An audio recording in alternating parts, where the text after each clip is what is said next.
मनुष्य के श्वसन तंत्र के बारे में यदि परीक्षा में अगर पूछा जाता है तो चित्र की प्रैक्टिस आप करोगे, वो मैं अभी आपको बताऊंगा किस प्रकार से चित्र बनाना है। पाचन तंत्र अभी अपन ने पढ़ा था, पाचन तंत्र के 7 भाग, हमने श्वसन तंत्र को भी 7 भागों में बांट रखा है ना। श्वसन तंत्र अंगों से मिलकर बनता है, तो 7 अंगों का वर्णन अपने को करना है। वर्णन करने का तरीका वही रहेगा, इसमें भी उसी तरह से प्रत्येक भाग की पोजीशन लिखेंगे, ऊपर क्या है नीचे क्या है ना। अब 7 भागों में सबसे पहले नासिका, फिर मुख, ग्रसनी, स्वर यंत्र, श्वास नली, श्वसनी व श्वसनिका, श्वसनी और फेफड़े। ठीक है, इसके अंदर 4 नाम मैंने इधर लिखे हैं, 3 नाम इधर लिखे हैं। इस श्वसन तंत्र को अपनी किताब के अंदर जो भी नया सिलेबस हमारे जो भी है, उस सिलेबस में ऊपर वाला श्वसन तंत्र और नीचे वाला श्वसन तंत्र ऐसे करके 2 भाग कर रखे हैं। श्वसन तंत्र के 2 भाग कर दिए, ऊपर वाला श्वसन तंत्र और नीचे वाला श्वसन तंत्र। तो ऊपर वाला श्वसन तंत्र कहाँ तक का है और नीचे वाला श्वसन तंत्र कहाँ से स्टार्ट है, तो वो ये कंठ जो है ना, ये बीच में कंठ है, तो कंठ से ऊपर वाले जो ये 4 भाग हैं, 4 नाम हैं, जिसमें नासिका, मुख, ग्रसनी और स्वर यंत्र, इसको तो बोल दिया ऊपर वाला श्वसन तंत्र। और उसके बाद में ये श्वास नली और ये नीचे 2 भागों में बट रही है, उसको कह रहे हैं श्वसनी, और ये श्वसनी फिर और कई शाखाओं में बट रही है अंदर जाके, उसको कह रहे हैं श्वसनिका। और ये पूरा फेफड़ा, 2 दाएं फेफड़ा और बायां फेफड़ा, इन तीनों को तो कर दिया नीचे वाले श्वसन तंत्र में, इसको कर दिया ऊपर वाले श्वसन तंत्र में। अब अगर अपन वर्णन करना चाहें तो एक एक करके वर्णन करेंगे। जैसे आपने पाचन तंत्र में मुख का वर्णन किया, तो जो मुख में आपको दांत दिखाई दे रहे हैं, जीभ दिखाई दे रही है, तालू दिखाई दे रही है, लार दिखाई दे रही है, तो आपने उन सब के बारे में एक लाइन बना दी। अब वर्णन करने का तरीका वहां भी वही होगा। ये नासिका जो होती है, नासिका के बारे में आप वर्णन करोगे। ये जैसे मैं नासिका बना रहा हूं, ये मैंने यहाँ पे ये नासिका बना दी, ये बन रहा है, इसमें बन रहा है, एक बार और बना दिया मैंने, ये देखिए। थोड़ी देर के लिए इसको जो है आप नासिका समझिए। अब ये जो नासिका बनाई है, तो आप छिद्र के बारे में बोल दो, 2 छिद्र होते हैं, ठीक है, दोनों के बीच में नासिका पट्ट होता है। फिर आप इसके अंदर श्लेष्मा के बारे में बोलेंगे, रोम के बारे में बोलेंगे। मुख में आपने दांत के और जीभ के बारे में बोला था, अब यहाँ रोम होते हैं तो रोम के बारे में बोलेंगे। श्लेष्मा तो मैंने कहा था लगभग सब जगह होता है ना, क्योंकि शरीर के अंदर के सब कोई अंग सूखा नहीं है, इसी वजह से है कि श्लेष्मा और लसलसा पदार्थ स्रावित होता है। तो यहाँ आप लिखना रोम के बारे में, ये लिख देना कि पहले तो लिख देना कि बाहर 1 जोड़ी नासा छिद्र होते हैं जो नासा गुहा में खुलते हैं। पाचन तंत्र में आप कह रहे थे कि एक मुख होता है जो मुख गुहा में खुलता है। पाचन तंत्र में क्या बोल रहे थे, मुख होता है, एक छिद्र होता है जो मुख गुहा में खुलता है। यहाँ अपन कह रहे हैं 2 छिद्र होते हैं, नासा द्वार कहते हैं, नासा गुहा में खुलते हैं, है ना। अब नासा गुहा में जो है अंदर की तरफ झिल्ली होती है जिसमें श्लेष्मा स्रावित होता है। जो ये श्लेष्मा, झिल्ली और जो रोम होते हैं उनका एक कार्य लिख देना। जो वायु के साथ जो धूल के कण आते हैं, वो धूल के कण इन रोम के कारण जो है वहीं पर ही क्षण कर वहीं पर ही रुक जाते हैं, जिससे वो अनावश्यक कण शरीर में श्वसन तंत्र में जाने से रुक जाते हैं। यही इसका कार्य है, ये वर्णन है बस, और कुछ नहीं लिखना है। और एक ये है कि वो श्लेष्मा जो है ना, वो वायु के ताप को नियमित करने का कार्य भी करती, ताप को नियंत्रित करने का कार्य भी करती है। अपन बहुत ज़्यादा गर्म वायु में सांस ले रहे हैं या बहुत ज़्यादा ठंडी वायु में सांस ले रहे हैं, तो वो श्लेष्मा ये प्रयास करता है कि उसका तापमान शरीर के तापमान के अनुसार हो जाए, ताकि उसके बीच में से वायु गुजरेगी तो उसका तापमान शरीर के अनुकूलतम होने का प्रयास करता है। तो आप तापमान वाला बिंदु तो श्लेष्मा से जोड़ देना, और रोम का कार्य जो है आप बता देना कि धूल के कण सांस के साथ में जो आते हैं, वायु के साथ में आते हैं, उनको रोक देता है। तो मुझे लग रहा है कि ये नासिका में कोई खास बात नहीं है, आप कर लोगे, ठीक है। उसके बाद में मुख का वर्णन अपन इसमें क्यों कर रहे हैं, जबकि मुख तो पाचन तंत्र में था, है ना। इसमें करने की इसलिए जरूरत पड़ रही है क्योंकि मुख आगे जाकर जो है ग्रसनी में खुल रहा है, ठीक है। तो जो ग्रसनी में खुल रहा है तो यह भी इमरजेंसी में सांस लेने में काम आता है। मुख द्वारा भी सांस लिया जा सकता है, इसलिए अपन इसका भी वर्णन इसके अंदर करेंगे। और मुख का वर्णन यहाँ पे आप वो वाला मत करना जिसमें दांत है, जीभ है, लार है, क्योंकि पाचन की बात यहाँ नहीं कर रहे हैं, यहाँ तो श्वसन तंत्र पढ़ रहे हैं। तो आप सिर्फ एक मार्ग और बता देना कि इसके द्वारा भी सांस लिया जाता है। और यह मुख गुहा पीछे की तरफ, और नासा गुहा जो ऊपर से आ रही है वो आगे जाकर मिल जाती है, जिसे आप कांच में अगर मुंह खोल के देखोगे तो महसूस भी कर सकते हो, ठीक है। ये होगा। और इसका एक और उदाहरण है, वो लोग बाग बीड़ी पीते हैं जो ऐसे मुंह से पीते हैं, नाक से निकालते हैं, इसका मतलब कनेक्शन है ना, इसका मतलब कनेक्शन। तो ये उदाहरण नहीं देना है बीड़ी वाला, समझ गया ना। ये उदाहरण देने की जरूरत नहीं है, ये मैं आपको बता रहा हूँ कि वो खुला रहता है। ये हो गया मुख के बारे में। अब ग्रसनी के बारे में सेम वर्णन कर देना जो पहले पढ़ा है। देखिए 7 कुल बिंदुओं में से 3 तो अपन ने ऐसे ही खत्म कर दिए। ग्रसनी का वो का वही वर्णन होगा जो आपने पहले किया, वो पहले किससे जुड़ी हुई है और बाद में किससे जुड़ी हुई है वो कर देना। कान से आने वाली एक नली यहाँ पर और जुड़ती है जिसे यूस्टेकी नली का कहते हैं। हाँ, ये तो मैं ऐसे बता रहा हूँ आपको, आप लिखना चाहें तो लिख सकते हैं। स्पेशल इसके बारे में क्वेश्चन आने की संभावना कम है ना। अपने दोनों जो कान होते हैं उन कानों से भी एक नली, दोनों से एक एक नली आती है जिसमें यूस्टेकियन नलिका जिसको कहते हैं, और उन नलिकाओं के छिद्र इस ग्रसनी में खुलते हैं। इसलिए कान में कभी कभी कोई दवा डालते हैं तो मुंह में एक अजीब सा स्वाद आता है, कभी महसूस किया हुआ आपने, है ना, अजीब सा स्वाद आता है, तो वो इसी वजह से होता है।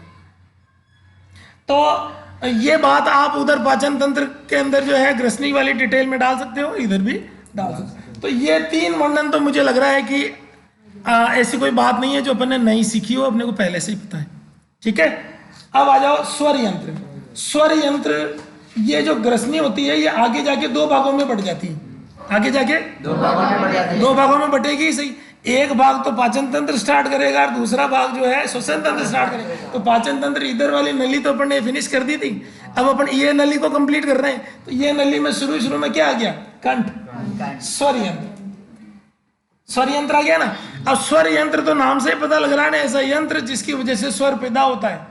अब स्वर क्यों पैदा होता है, तो ये तो 9th क्लास में ध्वनि वाले पार्ट में अपन ने पढ़ रखा है कि जब कंपन होता है तो ध्वनि पैदा होती है ना। तो इसके अंदर कंपन किस में पैदा होता है, स्वर यंत्र में। और स्वर यंत्र के अंदर उपास्थियां पाई जाती है। क्या उपास्थियां? 4 उपास्थियां पाई जाती है, उन उपास्थियों में कंपन होता है जिससे स्वर पैदा होता है। बस इससे ज्यादा कोई खास लिखने की जरूरत नहीं है। कंठ इसको बोलते हैं, स्वर यंत्र इसको बोलते हैं।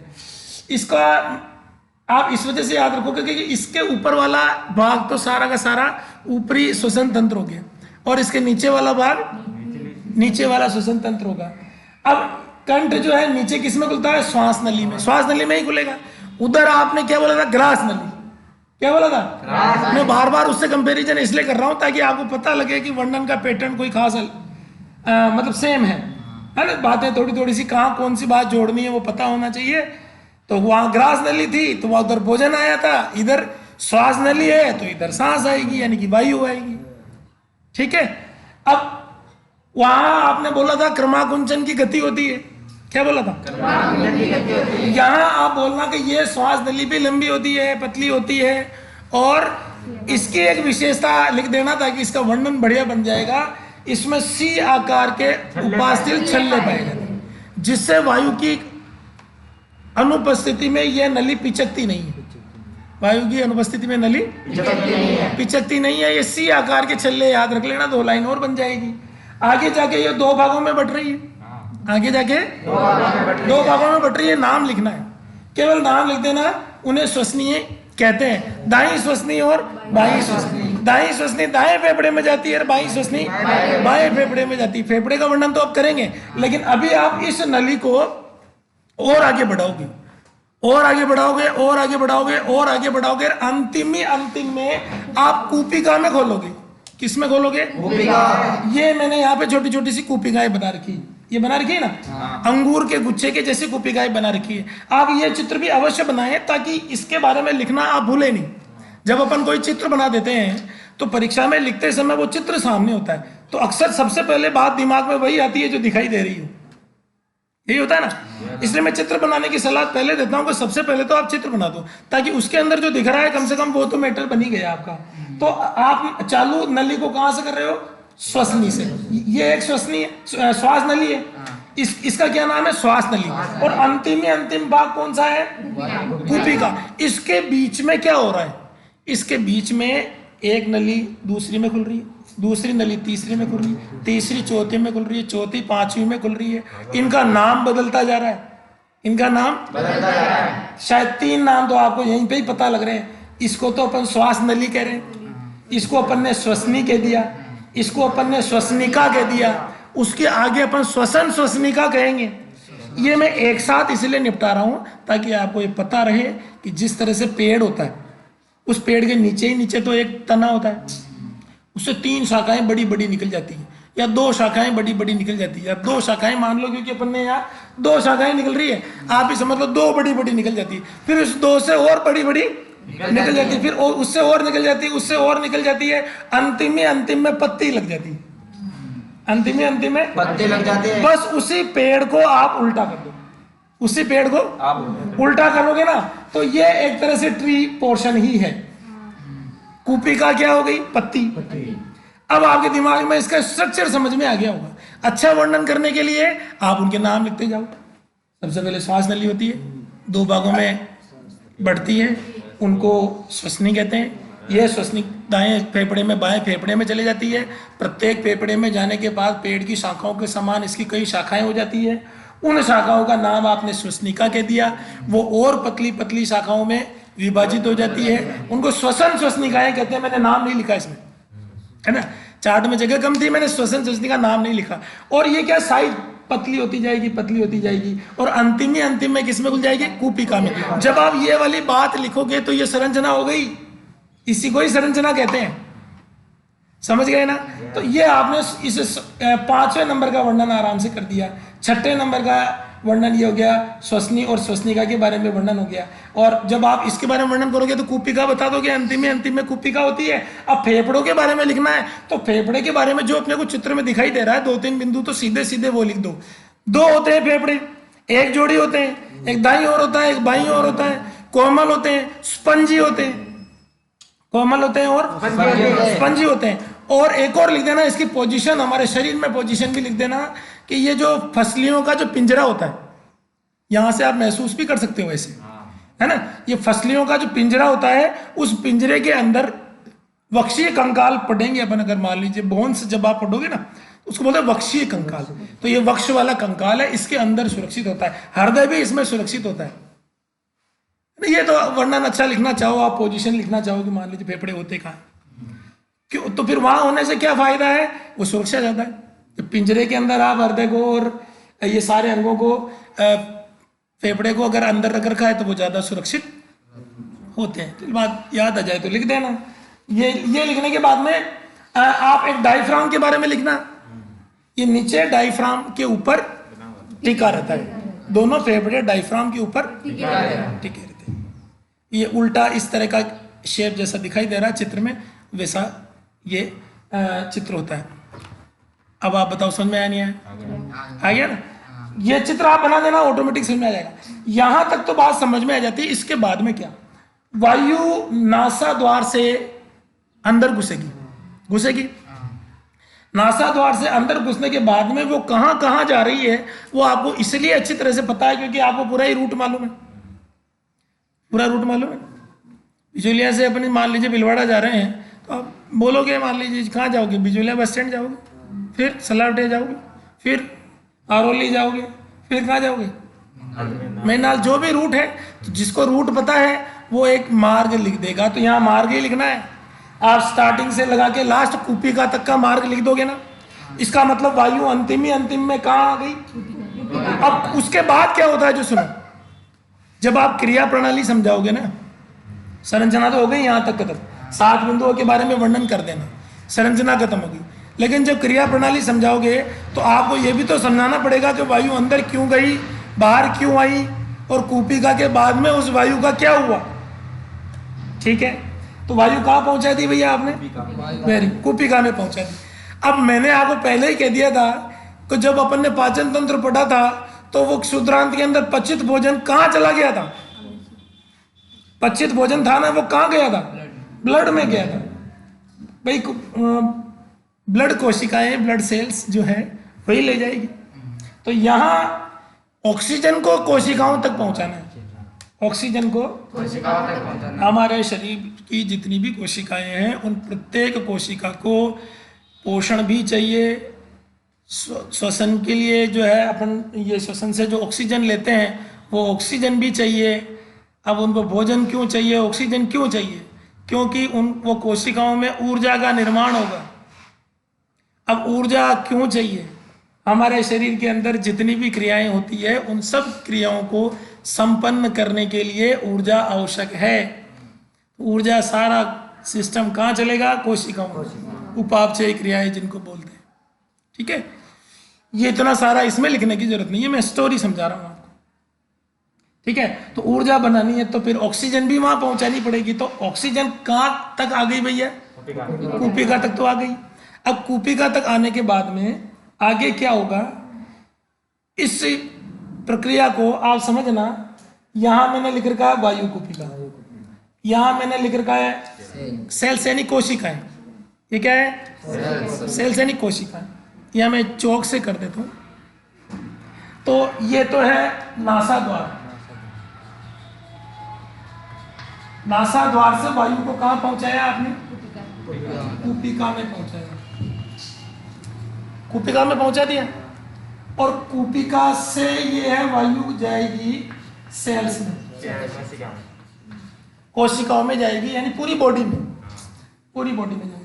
तो अब इस प्रक्रिया के अंदर यहां से यहां तक वायु कैसे पहुंची और यहां से यहां वायु कैसे पहुंची, इसी को ही श्वसन की क्रियाविधि कहते हैं। अगर आपसे श्वसन की क्रियाविधि पूछी जाती है ना, तो नासा द्वार से कूपिका तक, कूपिका का मतलब फेफड़े आ गए इसमें, ये फेफड़े ही तो है,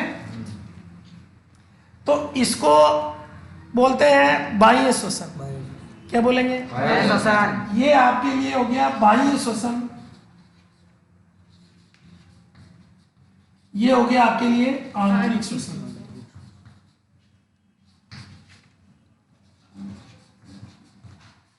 ये आंतरिक श्वसन। अब आपको समझ में आ गया होगा कि बाह्य श्वसन में अपन कहां से कहां वायु पहुंच रही है जो समझाना है, और आंतरिक श्वसन में कहां से कहां पहुंच रही है जो ये समझाना है। पहुंच तो रही है लेकिन वापस भी आ रही है। आपको पता होगा कि जो जाने वाली है वो क्या है, ऑक्सीजन, और जो आने वाली है वो क्या है, कार्बन डाइऑक्साइड।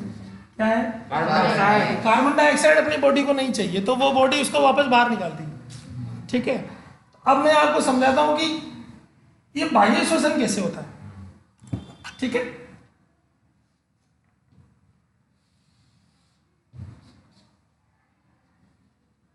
ये बाह्य श्वसन कैसे होता है।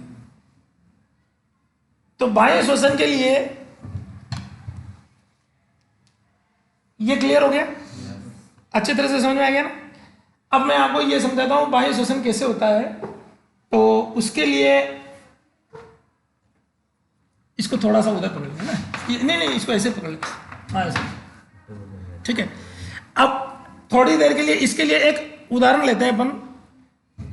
जैसे ये कांच की बोतल, देखो इधर, ये कांच की बोतल, ये मैं समझा रहा हूं बाह्य श्वसन। ठीक है, ये कांच की बोतल है, इसके नीचे के पहिए पे यहां अपन ने रबड़ लगा दिया। रबड़ और टायर की ट्यूब का एक रुमाल के जैसे काट लिया, कट जाता है, और वो अपन ने यहाँ पे लगा दिया। और ये जो बोतल है, इस बोतल के अंदर अपन ने एक ट्यूब लगाई वाई आकार की, और यहां पे ढक्कन लगा दिया, ठीक है। और यहां पे 2 बैलून लगा दिए, गुब्बारे, 2 गुब्बारे लगा दिए। हमने क्या किया, हमारे शरीर में जो व्यवस्था होती है, हमारे शरीर में जो व्यवस्था होती है ना, वो का वही बना दिया। ये तो अपन ने नली लगा दी, और यहाँ पे अपन ने गुब्बारे लगा दिए, और ये बाहर जो शरीर है ना, वहां अपन ने बोतल बना दी।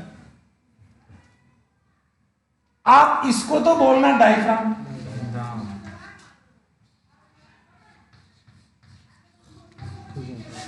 इसको क्या बोलोगे? डायफ्राम। ये आप समझ ही गए होंगे।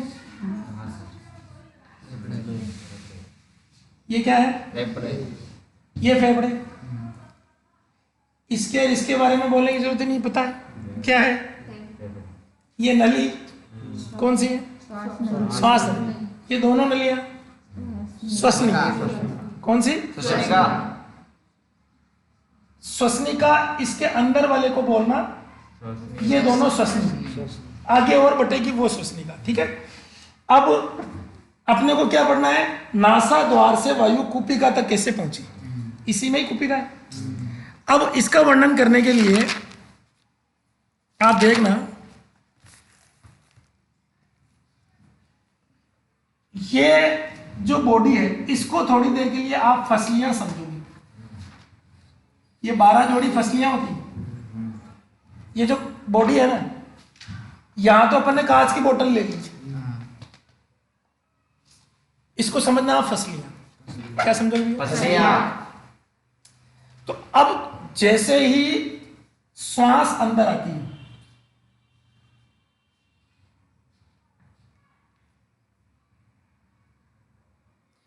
उस समय क्या होता है कि ये जो फसलियां है ना, ये फसलियां ऊपर हो जाती हैं। ऊपर हो जाती है। आप एक चीज याद रखना, कोई भी चीज बढ़ जाती है तो मैं निशान ऊपर लगाऊंगा, और कोई भी चीज घट जाती है तो मैं निशान नीचे लगाऊंगा। तो ये जो फसलियां हैं, ये फसलियां ऊपर हो जाती है, फसलियां ऊपर हो जाती है, ऊपर हो जाती। जैसे ही फसलियां ऊपर होगी, तो ये जो डायफ्राम है ना, ये डायफ्राम आपको पता होगा, ये डायफ्राम इस तरह से होता है। ये बनाया ना बनना, ये डायफ्राम अपन ने इस तरह से बना रखा है। तो ये डायफ्राम इस तरह से होता है, तो ये डायफ्राम चपटा हो जाएगा, मतलब ये इस तरह से हो जाएगा। डायफ्राम तो नीचे हो जाएगा। मैं यहां पे लिख रहा हूं, ये डायफ्राम नीचे हो जाएगा। ये लाइन समझ में आई? फसलियां ऊपर हो जाएगी तो डायफ्राम नीचे हो जाएगा, डायफ्राम नीचे हो जाएगा। और जब डायफ्राम नीचे हो जाएगा तो अंदर की ये जो गुहा है, अंदर ये बोतल के अंदर की जो जगह है ना, इसको बोल रहे हैं वक्ष गुहा। क्या? वक्ष गुहा। तो वक्ष गुहा का अंदर का जो आयतन है वो बढ़ेगा कि घटेगा? बढ़ेगा, क्योंकि ये अगर नीचे होगा ना तो अंदर का आयतन बढ़ेगा। तो मैं यहां पे लिख रहा हूं वक्ष गुहा का आयतन, वक्ष गुहा का आयतन, ये वक्ष गुहा का आयतन में क्या बोलेंगे अपन? बढ़ जाएगा। बढ़ जाएगा मतलब ऊपर तीर लगा दो, वक्ष गुहा का आयतन बढ़ जाएगा, बढ़ जाएगा। अब जैसे ही वक्ष गुहा का आयतन बढ़ा तो बाहर का दाब तो ज्यादा हो गया और अंदर का दाब कम हो। बाहर का वायुमंडलीय दाब, देखो यहां मैं लिख रहा हूं, ये बाहर का दाब और अंदर का दाब।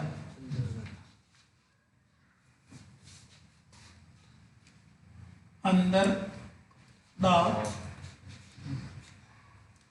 तो दाब ज्यादा किधर का है? बाहर का।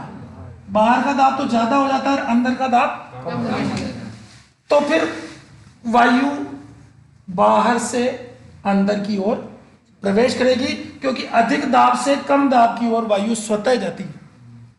अधिक दाब से कम दाब की ओर वायु स्वतः जाती है। ये मैंने इसलिए लिखा कि इसका जब उल्टा करोगे ना, तो इस मेथड से तो ऑक्सीजन नासा द्वार से कूपिका में पहुंच गई।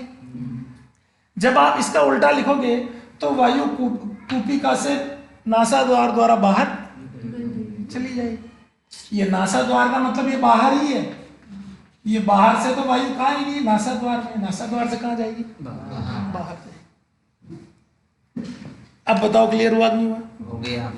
अब आप जैसे मान लीजिए बाह्य श्वसन के अंदर कार्बन डाइऑक्साइड बाहर निकालना बता रहे हो, दो तरह से बताओगे ना। एक को तो निःश्वसन बोलते हैं, एक को उच्च श्वसन बोलते हैं। जब वायु अंदर आ रही है निःश्वसन, बाहर जा रही है उच्च श्वसन, इसको बोलते हैं।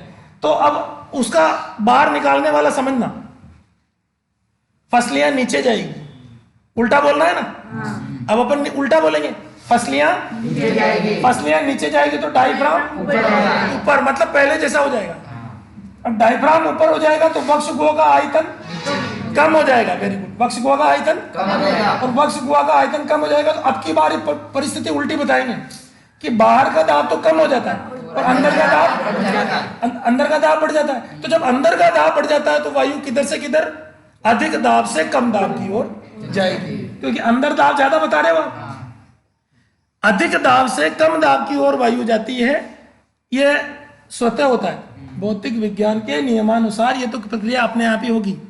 तो अब आपको पता लग रहा होगा कि अपन ने पूरी ये बाह्य श्वसन को ये 1 2 3 4 स्टेप में पूरा कर दिया ना।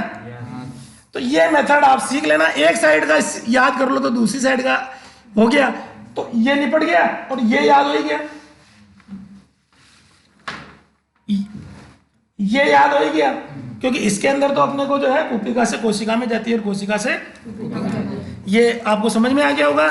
इस वीडियो को जब आप दोबारा देखो तो इस जगह पे इसको पुश कर देना, इस जगह पे इसको पुश कर देना, ताकि आप इस चित्र को ज्यादा देर तक जब स्क्रीन पे रहेगा तो आप इसको लिख भी सकते हो। लिख लोगे ना? तो दोनों चीजें पढ़ ली। किस किस को समझ में आया बहुत अच्छी तरह से? आप ही उंगली आ रही है।